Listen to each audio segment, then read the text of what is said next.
ಕಾಂಗ್ರೆಸ್ ಈ ಚುನಾವಣೆಯಲ್ಲಿ 1 ಸ್ಥಾನ ಗಳಿಸಿದ್ದೇ ಸಾಧನೆ ಈ ಕ್ಷಣಕ್ಕೆ. ಯಾಕೆಂದ್ರೆ ಕಾಂಗ್ರೆಸ್ ಇಲ್ಲಿ 2015ರಲ್ಲೂ ಶೂನ್ಯ, 20ರಲ್ಲೂ ಶೂನ್ಯ.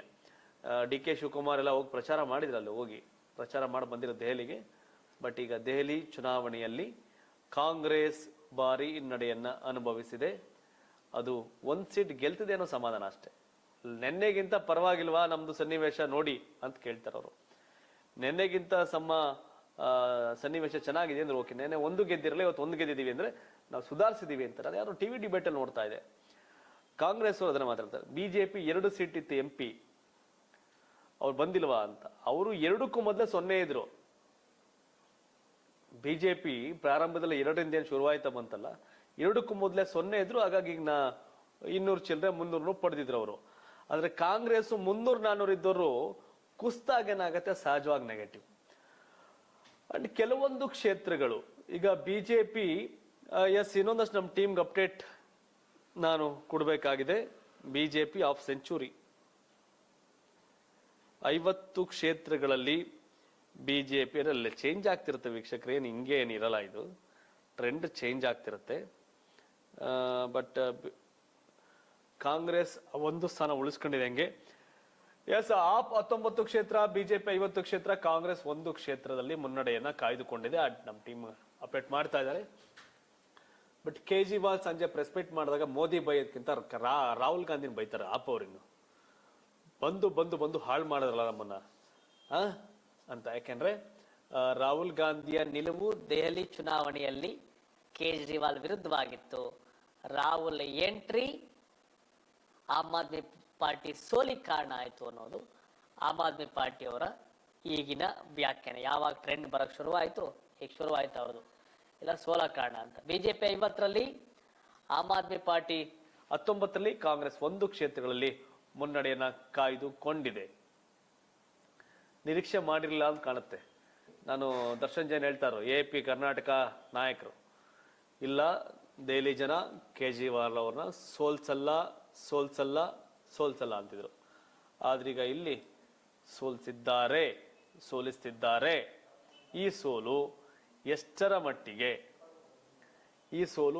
ಮಟ್ಟಿಗೆ ಇಂಪ್ಯಾಕ್ಟ್ ಆಗುತ್ತೆ ಅಂದ್ರೆ ಇಂಪ್ಯಾಕ್ಟ್ ಆಗುತ್ತೆ. ಬಿಜೆಪಿ ಅವ್ರಿಗೆ 27 ವರ್ಷದಲ್ಲಿ ಗೆದ್ದಿದ್ದೀವಿ ಅನ್ನೋ ಖುಷಿ ಅವ್ರಿಗೆ. ಅಂಡ್ ಜೊತೆಗೆ ಕಾಂಗ್ರೆಸ್ನ ನಂಬಕ್ಕೆ ಇಷ್ಟಪಡಲ್ಲ ಮೈತ್ರಿ ಪಕ್ಷದವರು.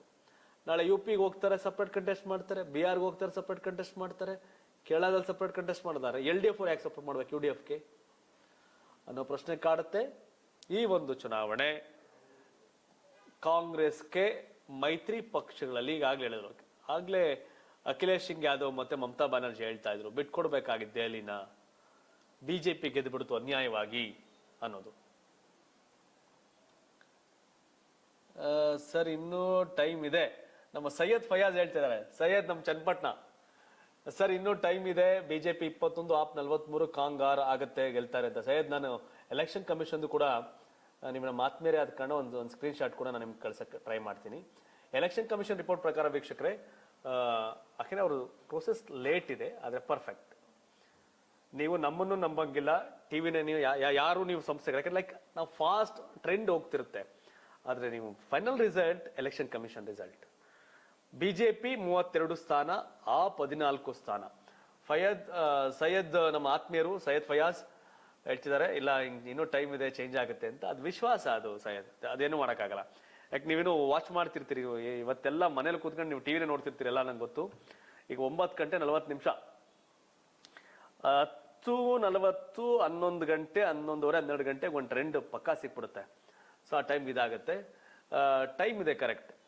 ಆದ್ರೆ ಈ ಚುನಾವಣೆಯಲ್ಲಿ ಫಲಿತಾಂಶ ಇಷ್ಟೊಂದು ಏರುಪೇರಿಗೆ ಕಾರಣ ಅಂದಾಗ ಕಾಂಗ್ರೆಸ್ ಆಮ್ ಆದ್ಮಿ ಪಾರ್ಟಿಗೆ ಮಾಡಿದಂತ ದ್ರೋಹ ಅಂತ ಆಮ್ ಆದ್ಮಿ ಪಾರ್ಟಿಯವರ ವ್ಯಾಖ್ಯಾನ. ಬಟ್ ಅದು ರಿಸಲ್ಟ್ ಕಂಪ್ಲೀಟ್ ಫಲಿತಾಂಶ ಬಂದ ಮೇಲೆ ಒಂದು ಹಂತಕ್ಕೆ ನಿರ್ಧಾರಗಳು ಸಾಧ್ಯ ಆಗುತ್ತೆ. ಯಾಕಂದ್ರೆ ಆಮ್ ಆದ್ಮಿ ಪಾರ್ಟಿಗೆ ಸಪೋರ್ಟ್ ಮಾಡಬೇಕಾಗಿತ್ತು ಕಾಂಗ್ರೆಸ್ ಅನ್ನೋದು. ಅಖಿಲೇಶ್ ಸಿಂಗ್ ಯಾದವ್, ಮಮತಾ ಬ್ಯಾನರ್ಜಿ, ನ್ಯಾಷನಲ್ ಕಾನ್ಫರೆನ್ಸ್, ಓಮರ್ ಅಬ್ದುಲ್ಲಾ ಇವರಾಗಲೆಲ್ಲ ಸಪೋರ್ಟ್ ಮಾಡಿದ್ರು ಚುನಾವಣೆಯಲ್ಲಿ.